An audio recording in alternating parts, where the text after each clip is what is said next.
तालिग्राम पुडासैनी काण्ड, नागरिकता काण्ड, ड्राइभर काण्ड, पासपोर्ट काण्ड, सहकारी काण्ड, हुन्डी काण्ड, राजकोट अस्पताल चन्दा काण्ड, अझ गृहमन्त्री हुँदा हत्यारा पञ्चा सिंहलाई मुद्दा नचलाउने निर्णय, सुन तस्कर कृष्ण बहादुर महरालाई कारबाही नगर्ने डिल, डीएसपी सरुवा बडुवामा भ्रष्टाचार, 12 नम्बरलाई बडुवा, पहिलो नम्बरलाई पाखा। मेरो कुरा यति हो, रवि लामिछानेले मिठा भाषणहरू धेरै दिन्छन्, उनलाई मिडिया म्यानिपुलेसन के हो थाहा छ, कम्युनिकेसन टेक्निक थाहा छ,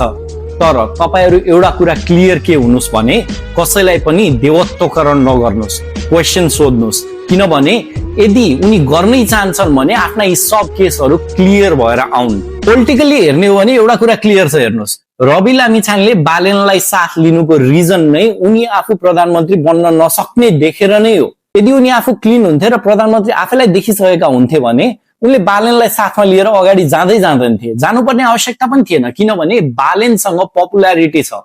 तर बालेनसँग भोट ब्याङ्क छैन। बालेन अहिलेसम्म इन्डिभिजुअल गेम खेल्दै थिए, तर उनलाई यो पनि थाहा छ कि रवि लामिछानेको रासोपासँग भोट ब्याङ्क चाहिँ छ।